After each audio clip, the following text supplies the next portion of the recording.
Hello everyone, मेरा नाम है सुधांशु ओझा और मैं आपका हमारे चैनल जनरल स्टडीज में वेलकम करता हूं। और जैसा कि इससे पहले वाली वीडियो में मैंने सीक्वेंस में हम सब्जेक्ट्स को फॉलो करने वाले हैं। पहले कौन सा पढ़ने वाला है, दूसरा कौन सा पढ़ेंगे, फिर तीसरा कौन सा पढ़ेंगे, वो मैंने इससे पहले की एक वीडियो में बता दिया है। और आप उसको जरूर देखें। अगर नहीं देखें तो पहले आप वो देख लें ताकि आपको आइडिया लग जाए कैसे कैसे हम फॉलो करने वाले हैं, क्यों हमने यही सीक्वेंस रखा और क्यों नहीं। तो चलिए अब इस वीडियो में हम स्टार्ट करते हैं बिना किसी टाइम को वेस्ट किए हुए। और हम पहले स्टार्ट करते हैं मेडिवल हिस्ट्री अपनी।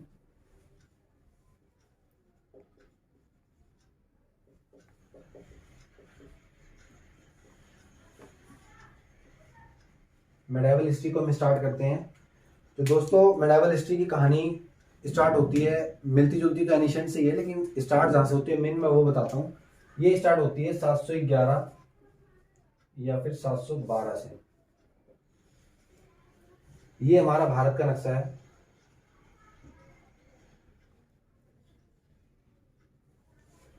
ये वाला हमारा भारत का नक्शा है। इस तरफ थोड़ा सा पड़ता है क्या, गुजरात पड़ता है। ये पड़ता है क्या, गुजरात पड़ता है।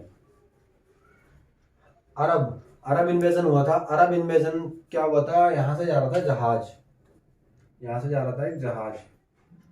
किसका था वो, स्टोरी है, काफी लोगों ने बताई है और कंट्रोवर्सी में है ये भी, बट कोई नहीं, आप ये समझो कि हुआ क्या क्या क्या चीजें हुई थी। तो यहाँ से एक जा रहा था जहाज, वो किस बंदे का था, तो वो था अल हजाज का जहाज था। किसका था, अल हजाज, जो कि उस समय में अरब का बहुत बड़ा रूलर था वो, यानी कि वहां का एक राजा था अल हजाज। उसका जहाज जा रहा था, इसमें काफी सोना चांदी लगा हुआ था। क्या है, गोल्ड थे इसमें। कितने थे, गोल्ड और सिल्वर। इसमें काफी सारी मतलब इनकी संपत्ति थी जो कहीं ना कहीं वो ट्रांसफर करते, कहीं ना कहीं वो ट्रांसफर कर रहे थे इसके थ्रू कि जहाँ पे इनकी और टेरिटरीज उनको बढ़ानी होगी, वहां पे ये भेज के वहां पे वो एक्सचेंज करके पैसे ले सकते थे।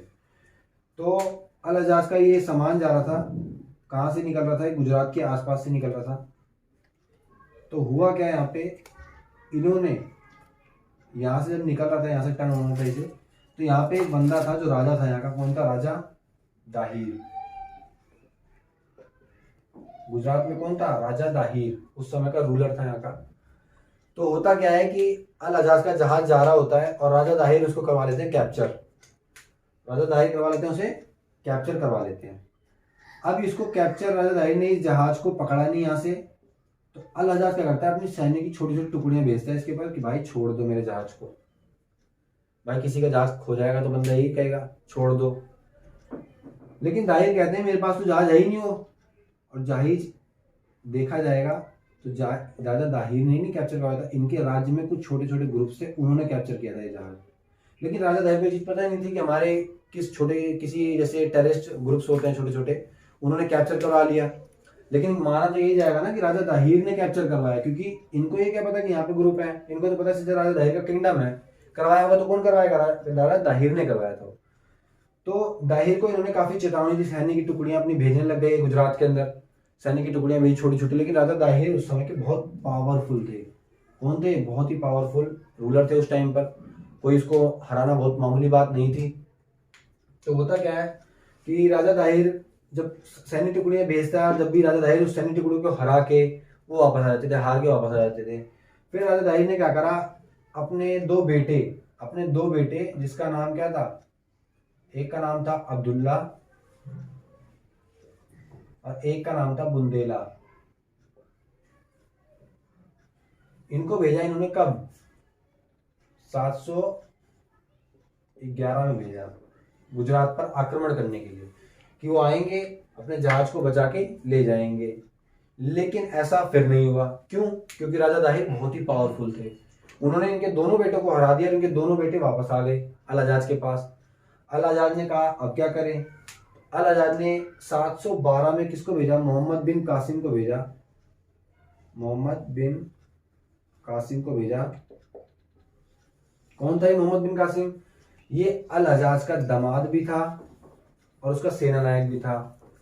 कौन था ये, सन इन लॉ भी था, और कौन था, दामाद था और सेना नायक, कमांडर था इनका, मिलिट्री कमांडर भी। कौन था, मोहम्मद बिन कासिम। तो मोहम्मद बिन कासिम बहुत ही अच्छा योद्धा था ये भी अपने जमाने में। तो मोहम्मद बिन कासिम ने आक्रमण किया किस पर, इस गुजरात पर, अपने जहाज को छुड़ाने के लिए। किसकी परमिशन से, अल हजाज की परमिशन से अल हजाज ने इसको भेजा, कहाँ, तू गुजरात जा। गुजरात गया ये, इसने आक्रमण किया और इसने अल दाहिर को वहां पे मार दिया। दाहिर को इसने मार दिया। दाहिर की वहां पे 2 बेटियां थी, दाहिर की, इसकी 2 बेटियां थी, दाहिर की 2 बेटियां थी। तो अगर मैं यहां से कहूं पहली चीज तो यहां से क्वेश्चन कहां से बनता है कि भारत पर सफल अरब आक्रमण किसने किया था, या फिर सफल पहले मुस्लिम आक्रमण किसने किया था, तो मोहम्मद बिन कासिम, आप लोग पढ़ते ही होंगे। उसके बाद अब ये थोड़ी सी आगे स्टोरी बनती है कि मोहम्मद बिन कासिम ने जब दाहिर को हराया, मारा था, तो उसकी जो 2 बेटियां थी वो बहुत खूबसूरत थी। वो दोनों बहुत खूबसूरत थी। दोनों खूबसूरत होने के नाते दोनों ने कहा कि मेरे बाप की मौत इसने करी है, तो हमें इससे बदला तो लेना है। तो बदला तो लेने की भावना तो में थी। तो मोहम्मद बिन कासिम क्या करता है, ये एक बेवकूफी करता है। ये इसको मारने के बाद इसकी बेटियों को नहीं मारता, ये बेटियों को उनके अपने साथ ले जाता है। कहाँ पे, अरब में। किसके पास, अल हजाज के पास। अल हजाज के पास ले जाता ताकि इनको मैं जाके दिखाऊंगा, ससुर जी को अपने दिखाऊंगा कि मैंने उसको मार के उसकी दोनों बेटियों को आपके पास ले आया हूँ। तो उसको बहुत खुशी होगी कि चल तूने राजा को ही मार दिया, मेरी जहाज भी बचा ली और उनकी 2 बेटियों को मेरे पास भी ले आया। लेकिन वो इस मूर्खता, इतनी बड़ा मूर्ख व्यक्ति होता है, इसी का फायदा कौन उठा, इसकी दोनों बेटियां इसी का फायदा उठा लेती हैं। दोनों बेटियां क्या करती हैं, जब ये जहाज में होता है ना, तो जहाज में होता है तो हालांकि बहुत अच्छा होता है, ये कोई ऐसा नहीं होता कि लड़कियों को छेड़ने वेड़ने वाला हिसाब किताब, ऐसा कुछ नहीं होता। लेकिन फिर भी ये लड़कियां चाल चल देती हैं। और जैसे ही वहां पे वो दरबार में इसके मोहम्मद बिन कासिम इनकी दोनों बेटियों को लेके पहुंचता है, कहाँ पे, अल हजाज के पास, अरब में। तो इसकी दोनों बेटियां चाल चल देती हैं, कहती हैं कि कैसा रूलर आपने भेजा था, ये इसने हमारे साथ उस जहाज पर, जिस जहाज पर हमको ये ला रहा था, उस पर इसने हमारे साथ रेप करने की कोशिश की थी इसने। बस इतना तो सुनना ही था भाई। अल हजाज का दामाद भी तो था ये, अल हजाज की खुद की बेटी का पति भी था ये। इसमें उसने क्या कहा, ये सुनना ही था। इसकी तो फिर उसने सुनी नहीं, मोहम्मद बिन कासिम की, तो अल हजाज ने सुनी ही नहीं। उसने क्या किया, इसको ऐसी सजा दी, जो कि अगेन एक कंट्रोवर्सी है, काफी किताबों में लिखा है, काफी में नहीं भी लिखा, बहुतों को पता है, बहुतों को पता भी नहीं है।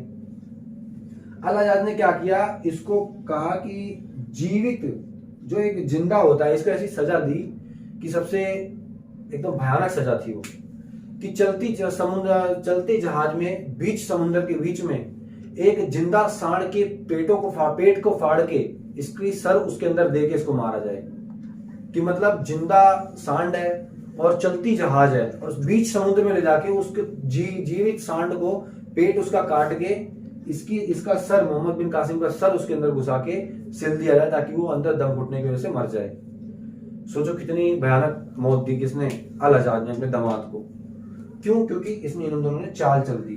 और जब इसने इसकी मृत्यु करवा दी, जब इनको पता लग गया कि मोहम्मद बिन कासिम अब तो मर गया, तो इन्होंने अल हजाज को बोला कि तुम कितने बड़े मूर्ख हो, तुम्हें अपने दामाद पर विश्वास नहीं था, अपने सेनानायक पर विश्वास नहीं था, हमने तो झूठ बोला था, हमने तो बदला लिया था। तो फिर अल हजाज ने गुस्से में आके इन दोनों को भी मरवा दिया। तो गाइस, अरब आक्रमण ये कहता है 711 से 712 में। तो आपको यहां तक तो पता चल गया होगा कि 711 में कौन आया था, अल हजाज के 2 बेटे आए थे, कि नाम क्या था, अब्दुल्ला और बुंदेला उनका नाम था, जिन्होंने आक्रमण किया गुजरात पर जहाज वापस लेने के लिए। लेकिन अनफॉर्चुनेटली वो हार गए, किससे, राजा दाहिर से। 712 में जब इसकी ये हारे, तो 712 में दोबारा कौन आया, मोहम्मद बिन कासिम आया, गुजरात पर आक्रमण करने। सफल आक्रमण रहा उसका, और सफल आक्रमण के साथ साथ उसने जहाज वापस ले गया अपनी बचा के। और आगे की जैसे जैसे कहानी मैंने आपको बताई थी। तो 711 और 712 का बहुत बड़ा महत्वपूर्ण योगदान था यहाँ पे। और अरब इन्वेजन सिर्फ यहीं तक था। इसके बाद आएगा क्या, अब आएगा टर्क्स आएंगे, यानी तुर्की इन्वेजन आएंगे आगे चल के। गजनी अरब इन्वेजन यहाँ पे पड़ा। और अगली वीडियो में अब हम पढ़ेंगे मोहम्मद या महमूद गजनवी, जिसको बोलते थे। मोहम्मद गजनवी कौन था, कहाँ से आया था, क्या क्या उसकी इंपॉर्टेंस थी। और वीडियो काफी छोटी रही ताकि देखने में कोई आलस ना हो, इसलिए पार्ट पार्ट करके मैं बना रहा हूँ। तो मिलते हैं अगली वीडियो में महमूद गजनवी के साथ। अलविदा देता हूँ, मिलते हैं अगली वीडियो में। थैंक यू सो मच, जय हिंद।